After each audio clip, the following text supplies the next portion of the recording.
प्रश्नावली लेते हैं। अभ्यास है प्रश्नावली। प्रश्नावली लेते हैं 1.6। मान लीजिए a ग्रेटर देन 0 एक वास्तविक संख्या है और p व q परिमेय संख्याएं हैं। तो अगर a की वैल्यू ग्रेटर देन 0 है और ये वास्तविक संख्या है और p और q कैसे हैं, परिमेय संख्याएं हैं, तो a की घात p गुणा a की घात q को हम a की घात p प्लस q लिख सकते हैं। यानी घातांक जो है वो जुड़े आते हैं।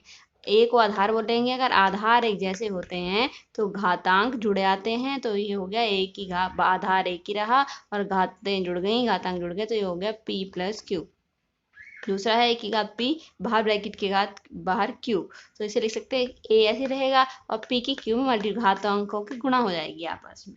तीसरा है कि घात p बटे की घात q, तो आधार एक जैसे, जब आधार एक जैसे हो और ऊपर p हो नीचे q हो और घातांक तो p माइनस q, p तो ऐसे रहेगा, q जो ऊपर आएगा तो माइनस का q हो जाएगा। चौथी प्रॉपर्टी है a की घात p b की घात p, यानी घातांक एक जैसे हैं, आधार अलग अलग हैं। जब आधार अलग अलग होते हैं और घातांक एक जैसे होते हैं, घातें एक जैसी होती हैं, तो लिख सकते हैं a b ब्रैकेट में, यानी इन दोनों की गुणा हो जाती है और जो घातांक है वो ऊपर आ जाता है। ठीक है, सवाल लेते हैं। प्रश्नावली 1.6 में पहला सवाल है, ज्ञात कीजिए। इसका पहला पार्ट है 64 की घात 1/2। तो 64 के फैक्टर कर लेंगे। 64 के फैक्टर करेंगे तो आएगा 2 की घात कितना, 2 एकम 2, 2 दूनी 4, दूनी 8, दूनी 16, दूनी 32, दूनी 64, 2 की घात 6 होल पावर 1/2। अब इसको कैसे लिख सकते हैं, ये p है ये q है, आधार एक जैसा है तो p q हो जाता था, तो p ये और q 6 को 6/1 लिख सकते हैं, तो परिमेय संख्या बन जाएगी। काट देंगे, 2 तिया 6, तो कितना आ गया, 2 की घात 3, यानी 2 दूनी 4 दूनी 8, 8 आ गया, यानी आंसर हो गया 8। दूसरा सवाल लेते हैं।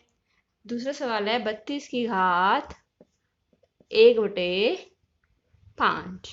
32 को ब्रेक करेंगे, पार उसमें गुणनखंड करेंगे 32 के, तो 2 दूनी 4 दूनी 8 दूनी 16 दूनी 32, 2 की घात 5, बाहर ब्रैकेट पे 1/5। अब क्या करेंगे, 5 ही रहेगा, 1/5 जो है वो मल्टीप्लाई हो जाएगा, 2 की घात 1 यानी कि 2, एक आंसर हो गया 2। तीसरा पार्ट है 125 की घात 1/3।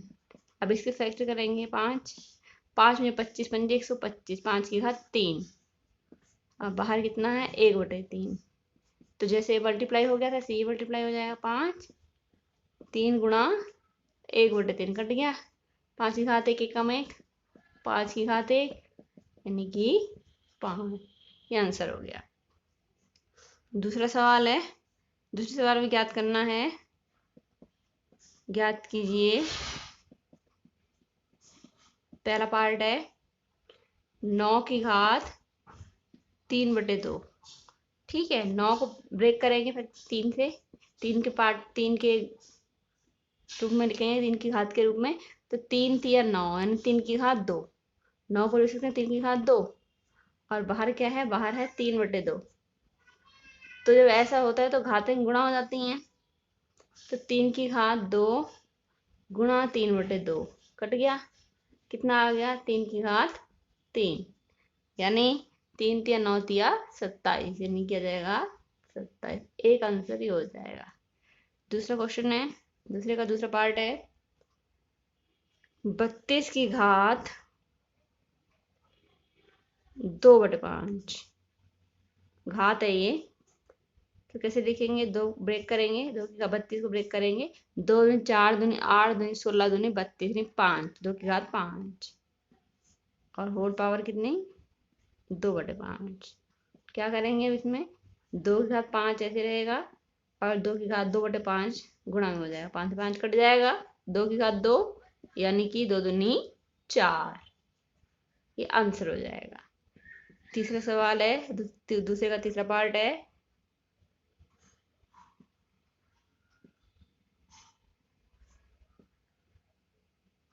16 की घात 3/4। कैसे लिखेंगे, इसे 2 को ब्रेक करेंगे, 2 के 16 के फैक्टर करेंगे, 2 दूनी 4 दूनी 8 दूनी 16, 2 की घात 4 और बाहर कितना है 3/4। ब्रैकेट खोल देंगे, 4 से 4 कट जाएगा, 2 की घात 3 आ जाएगा। 2 की घात 4 गुणा 3/4, 4 से 4 कट जाएगा, कितना आया 2 की घात 3, यानी 2 4 दूनी 8, तो 8 आ गया। एक आंसर ये हो गया। अब चौथा सवाल है 125 की घात माइनस 1/3। तो कैसे करेंगे इसे लिखने का तरीका, पहले 125 को ब्रेक करें, 5 में हो जाएगा, 5 पंजे 25, 5 125, 5 की घात 3 और बाहर है -1/3, ये घात है, तो 5 की घात 3 रखा और -1/3 से गुणा कर दी, 3 से 3 कट गया, 1 एकम 1 माइनस का चिन्ह, 5 की घात -1, इसको लिख सकते हैं 1/5, तो एक आंसर हो जाएगा 1/5। ठीक है। तीसरा सवाल लेते हैं प्रश्नावली 1/6 का। ज्ञात कीजिए 2 की घात 2/3 गुणा 2 की घात 1/5। तो कब जब ऐसे कंडीशन हो कि जो आधार, ये आधार होते हैं, आधार एक जैसे होते हैं तो घातें जुड़ जाती हैं। इसको कैसे लिखेंगे, 2 की घात, ये घात आधार हो गया, बेस हो गया, और घातें हैं 2/3 और प्लस में 1/5। तो रफ साइड में कर लेंगे इसे सॉल्व, 2/3 प्लस 1/5, लघुत्तम आ गया 15, 3 से भाग करेंगे 15 को, तो 3 पंजे 15, 5 आएगा, जब 5 आएगा तो ऊपर से गुणा कर देंगे 2 की, तो 5 दूनी 10, प्लस 5 से 15 को भाग करेंगे तो 5 तिया 15, 3 आया, तो 3 आया, उस 3 को ऊपर से गुणा कर दिया 1 से, 3 एकम 3, तो कितना आ जाएगा ये 13/15, तो हो जाएगा 2 की घात 13/15, ये आंसर हो जाएगा। दूसरा क्वेश्चन है 1/3 की घात 3 की होल पावर 7। अब 1/3 ऐसे रखा, इसको हम ऐसे लिख सकते हैं और बाहर आ जाएगा 7। 1 की घात इसको ऐसे लिख सकते हैं, क्यों, क्योंकि समझ लेते हैं पहले। देखिए ये लिखा है 1/3, इसका मतलब है 1/3 की घात 3, मतलब है इसको हम ऐसे लिख सकते हैं 1 की घात 3/3 की घात 3, तो 1/3 की होल पावर 3, यानी 1/3 की घात 3 को पहले ब्रैकेट हटाया, 1/3 की घात 3 किया, फिर 1/3 की घात 3 को हमने क्या किया, 1 की घात 3 लिखा बटे 3 की घात 3 कर, एक को हम 1 की घात 3 क्यों करा हमने, इसलिए किया क्योंकि घातांक जो हैं, घातें जो हैं वो एक जैसी हो जाएं। जहाँ अगर 3 है तो हमने यहाँ भी 3 कर दिया। अब क्योंकि हमें होल ब्रैकेट लेना है, पूरा ब्रैकेट लेना है, तो 1 की घात भी 3 है, 3 की घात भी 3 है, तो होगा 1/3 की होल पावर 3, क्योंकि यहाँ भी 3 है, यहाँ भी 3 है। अब चेक भी कर सकते हैं, देखिए 1 की घात, इसको 3 है तो 3 दोनों में गुणा करेगा, दोनों की घात चढ़ जाएगी, इसमें 1 की भी 3 घात चढ़ जाएगी और 3 की भी 3 घात चढ़ जाएगी, यानी हो जाएगा 1 की घात 3/3 की घात 3। अब 1 की घात 3 का मतलब 1 गुणा 1 गुणा 1, ये मतलब है ना इसका, और इसका क्या मतलब है 3 गुणा 3 गुणा 3, तो 1 एकम 1, फिर 1 एकम 1 1 आ गया, 3 की घात 3 ही रहने दो, तो ये आ गया ना, फिर से ये आ गया। इसका मतलब क्या है, इसका मतलब ये है कि हम 1/3 की घात 3 को हम 1/3 की घात 3 कर देंगे और ये 7 जो बिल्कुल बाहर आ जाएगा। अब क्या करेंगे, 1/3 ऐसे रखा, घातांक गुणा हो जाएंगी, 7 या 21। अब इसको 1/3 है ना, 3 की घात 1 लिख सकते हैं ऐसे, ये जो ऊपर जाएगा तो इसको लिख सकते हैं 3 की घात -1, ये घात ऐसी रहेगी। अब 3 की घात -1 है, 3 की घात -1 और होल पावर 21 है, तो इन दोनों आधार एक ही है, तो इन दोनों की गुणा हो जाएगी, 21 एकम 21, माइनस का चिन्ह ऐसे रह जाएगा, तो जाएगा 3 की घात -21, ये आंसर हो जाएगा। तीसरा सवाल लेते हैं 11 की घात 1/2 बटे में 11 की घात 1/4, कैसे लिख सकते हैं, आधार एक जैसे हैं, तो आधार एक जैसे हैं तो घातांक जो है वो, यहाँ p है यहाँ q है, अगर तो p माइनस क्यू लिख सकते थे, जब ऐसे करेंगे 11 के बाद p माइनस क्यू, क्योंकि 1/4 नीचे है तो माइनस हो जाएगा, घात तो क्या है माइनस हो जाएगा। कौन सा नियम लगा है बता देते हैं, देखिए 1 की घात p बटे आधार एक है, और आधार एक ही है परिमेय संख्या देखो आधार एक है, परिमेय संख्या अलग अलग है, इसको p मान लिया, इसको q मान लिया, इसको p मान लिया, इसको q मान लिया। अब a की घात p माइनस q लिख सकते हैं इसे। तो a की घात p यानी 1/2 माइनस q कितना है 1/4। अब इसको और आगे सॉल्व करें, इसको सॉल्व कर सकते हैं रफ करके।